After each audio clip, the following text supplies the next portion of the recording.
Halika na, sabay tayo. At kung sinong may gusto, dahil sa tubig alat, likas na yaman to.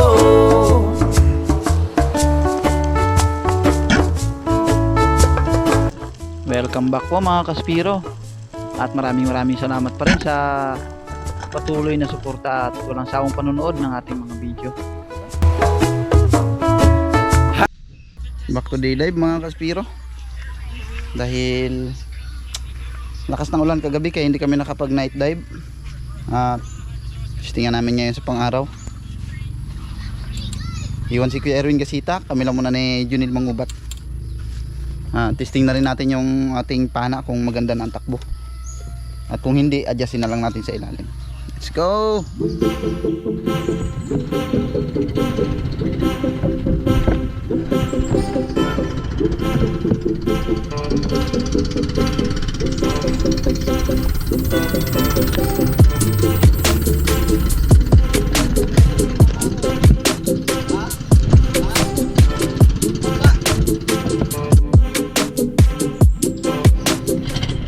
At dahil malakas ang habagat mga Kaspiro, hindi maiwasan na may mga napuputol na mga buya sa mga taniman ng perlas. Kaya ito ang pagkakataon namin para magkaroon kami ng barahan ng bangka at hindi tayo mahirapan ng pababa-baba kapag umuulan.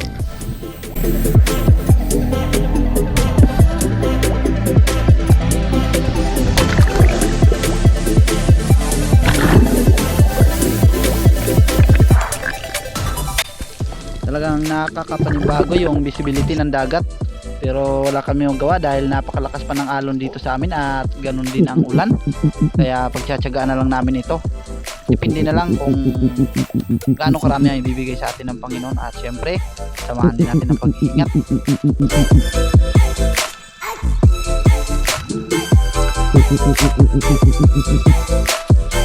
Ambush type sa napakalabong dagat. At syempre dapa lang tayo at fish call.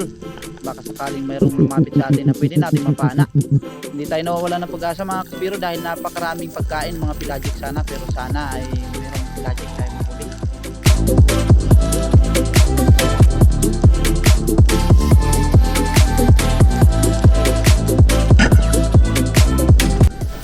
At isang Spanish flag snappers yung naglakas loob na lumapit sa atin mga Kaspiro, at hindi na tayo natatubili pa dahil maganda ng panimulayan. Kaya pinahan natin yan at ito ang naging unang isda natin para sa araw na ito.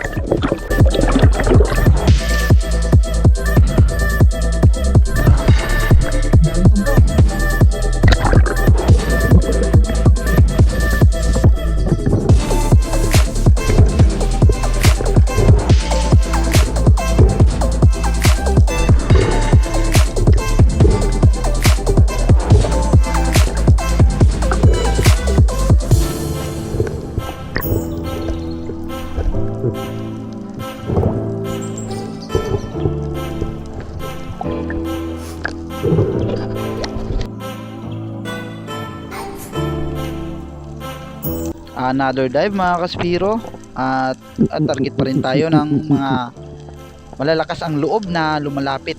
At tingnan natin kung meron pa. Habang lumilingon ako sa aking paligid, nagmamasid na baka may pelagic.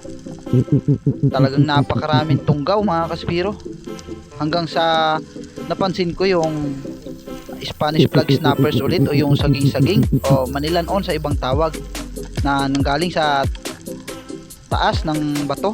Kaya inabangan ko at yan, napakaganda ng pagkakatama.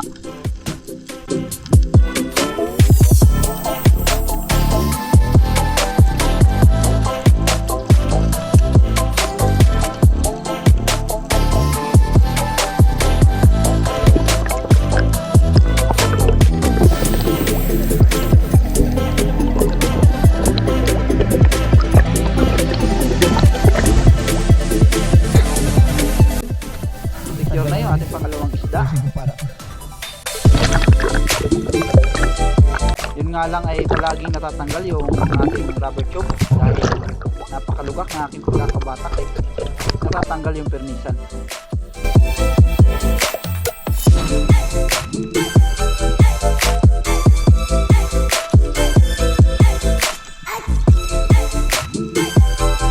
prospect ko na mga kaspiro yung bato na ito dahil nasa bandang rawis, kaya malaki ang posibilidad na tambayan ng mga isda. At habang papalapit tayo, tanaw natin yung napakaraming undersize ng mga sweet lips, pero hindi natin kinuha yan dahil maliliit pa.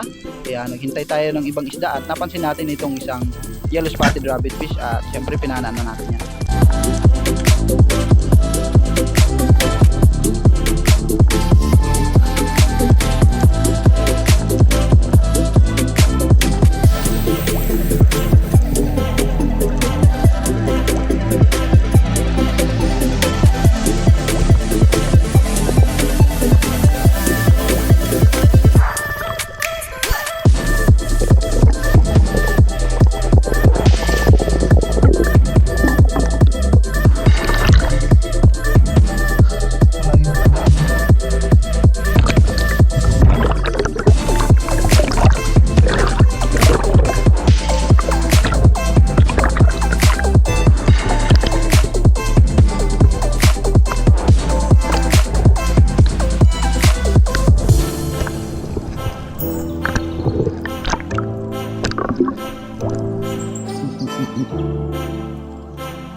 Same spot pa rin mga kaspiro. Yung nakuna natin ng yellow spotted rabbit fish ay binalikan ko ulit at dinapaan natin.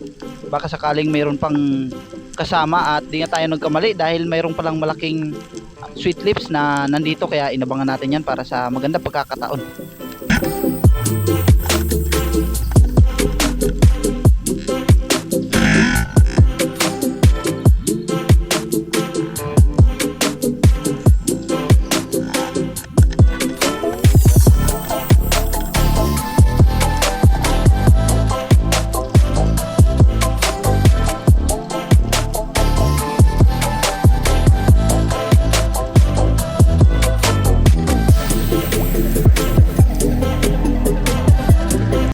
Hindi naman tayo nabigo at ibinigay sa atin ng Panginoon sa kabila ng alanganin na pagkakatama ay talagang sumama pa rin sa atin sa taas.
Ito pala yung sagot sa bugtong-bugtong, hindi isda lumalangoy. Ito, lumalangoy hindi isda, bugtong-bugtong.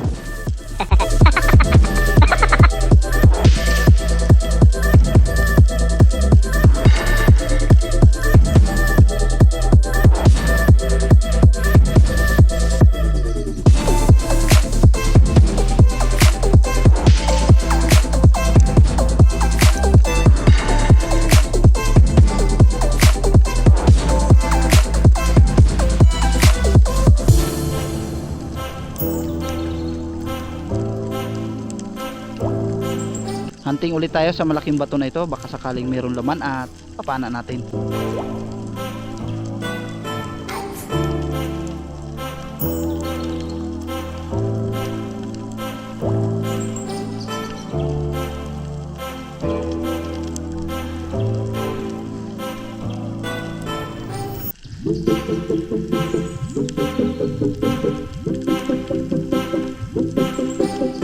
Lulutang na sana ako mga kaspiro dahil kapos na ako sa hangin, pero may napansin akong isang mangrove snappers, kaya bumalik ako at pinana ko yung mangrove snappers. At sa awat tulong ng Diyos, napakaganda ng pagkakatama na spine shot, kaya patay ka agad.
Muling paghunt mga kaspiro, mayroong isang putian pero undersize pa, kaya hindi natin muna pinana yan. Nag-abang tayo ng ibang isda na pwede nating mapana hanggang sa napansin ko itong tinatawag sa aming manaring o lilikuan sa ibang tawag.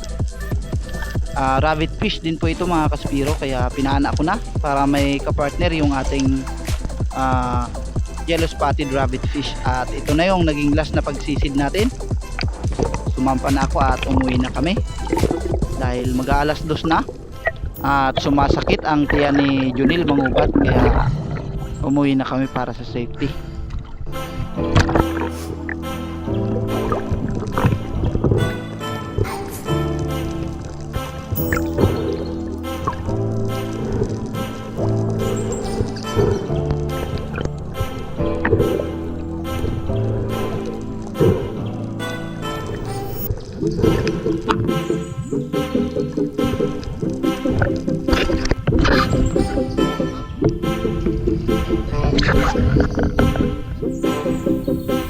Shoutout po kay MJ Kayaban, Joseph Cantar, Jubin Kambari, Kiyak Spear Fishing, Ricardo Asenio, Arbok TV, Sisid, shoutout sa inyo bro, kay Kurt Cyril, kay Modisto Poli, maraming salamat sa suporta na binibigay nyo at walang sawang panonood ng mga video ko. Stay safe and God bless us all.